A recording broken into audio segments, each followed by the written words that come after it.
नमस्कार साथियों, स्वागत है एक बार फिर से आप सभी का आपके अपने YouTube channel Hindi with R K में। साथियों, जैसा कि हम आर के हिंदी के PYQ सीरीज करा रहे हैं, आज उसी कड़ी में मैं लेकर आई हूँ आपके लिए वाक्यांश का भाग 2। भाग 1 मैंने ऑलरेडी अपलोड कर दिया है, तो आप चैनल पर जाकर वीडियो जरूर देख लीजिएगा। चैनल को सब्सक्राइब कर लीजिएगा, लाइक करिएगा और ज्यादा से ज्यादा लोगों तक शेयर करिएगा। तो चलिए दोस्तों, शुरू करते हैं आज की क्लास। तो साथियों, हमारा पहला वाक्य क्या है? वह स्त्री जिसके पुत्र पति और पति हो। जहाँ दोस्तों, इससे पहले की क्लास में हमने पढ़ा था कि वह स्त्री जिसके पति ने उसको छोड़ दिया हो, उसके लिए एक शब्द क्या था? परित्यक्ता। आज उसी कड़ी में यहाँ एक महत्वपूर्ण वाक्य आप देख रहे हैं कि वह स्त्री जिसके पुत्र पुत्री और पति हो, उसे क्या कहा जाएगा? बहुत महत्वपूर्ण है, याद रखिएगा। उसे कहा जाएगा पुरंधरी। क्या कहा जाएगा? पुरंधरी। आप नोट कर लीजिएगा, बहुत महत्वपूर्ण है। पुरंधरी। वह स्त्री जिसके पुत्र पुत्री और पति हो, उसे पुरंधरी कहा जाता है हिंदी में। हमारा अगला वाक्य है, वह स्त्री जो पर पुरुष से प्रेम करती हो। वह स्त्री जो पर पुरुष से प्रेम करती हो, उसके लिए एक शब्द क्या होगा दोस्तों? उसके लिए एक शब्द होगा परकीया। परकीया। जी हाँ, यह भी बहुत महत्वपूर्ण है। हमारा अगला वाक्य देखिए, जिसका पति मर गया हो। इसका उत्तर आप सभी को पता होगा। जी हाँ, उसे विधवा कहा जाता है। विधवा कहा जाता है, लेकिन ये बहुत महत्वपूर्ण है, कई परीक्षाओं में बार बार पूछा जाता है। हमारा अगला वाक्यांश है, पति पत्नी का जोड़ा। यहाँ दोस्तों, जैसे इंग्लिश में हम कपल्स कहते हैं, तो हिंदी में इसके लिए एक महत्वपूर्ण शब्द है, जिसे हम क्या कहते हैं? दंपति। जी हाँ, दंपति। हमारा अगला वाक्य है, जिसे जानना आवश्यक हो। जिसे जानना आवश्यक हो, उसे क्या कहेंगे? ज्ञेय। ज्ञेय।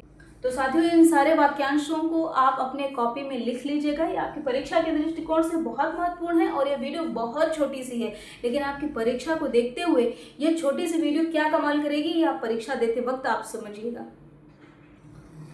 तो चलिए अगले वाक्यांश को देखते हैं साथियों। तो दोस्तों, हमारा अगला वाक्यांश है, ज्ञान प्राप्त करने की चाह। ज्ञान प्राप्त करने की चाह रखने वाला नहीं, ज्ञान प्राप्त करने की चाह। क्या होगा वो? जिज्ञासा, जानने की इच्छा या ज्ञान प्राप्त करने की चाह। इसके लिए एक शब्द क्या है? जिज्ञासा।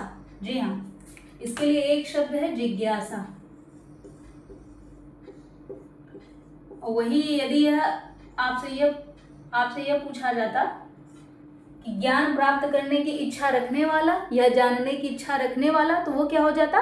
जिज्ञासु। तो प्रश्न पत्र पर आप इस बात पर जरूर ध्यान दीजिएगा कि वाला लगा है या नहीं। अक्सर हम ये गलती कर देते हैं, क्योंकि हमारे दिमाग में यह पहले से रहता है कि रखने वाला, पढ़ने वाला, करने वाला, तो हम बगैर सोचे समझे विकल्प का उत्तर लगा देते हैं और बाद में पता चलता है कि वो हमसे गलत हो गया। तो इसका बहुत ध्यान रखिएगा। चाह है, ना कि चाह रखने वाला, तो वह क्या होगा? जिज्ञासा। हमारा अगला वाक्यांश है, युद्ध की प्रबल इच्छा करने वाला। क्या होगा? युयुत्सु। जी हाँ, युयुत्सु।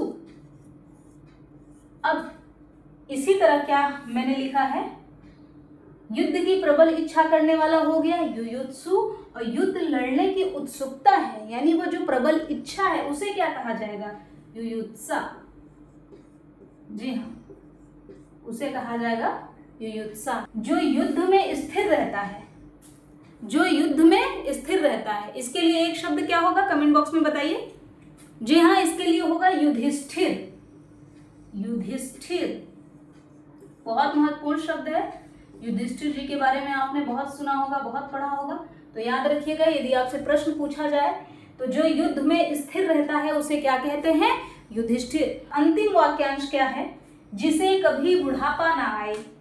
हमने यह वाक्यांश तो बहुत सुना कि जिसे कभी मृत्यु ना आए, या जो कभी मरे ना, वह अमर होता है, किंतु जिसे कभी बुढ़ापा ना आए, उसे क्या कहते हैं? उसे अजर कहते हैं। जी हाँ दोस्तों, उसे अजर कहते हैं।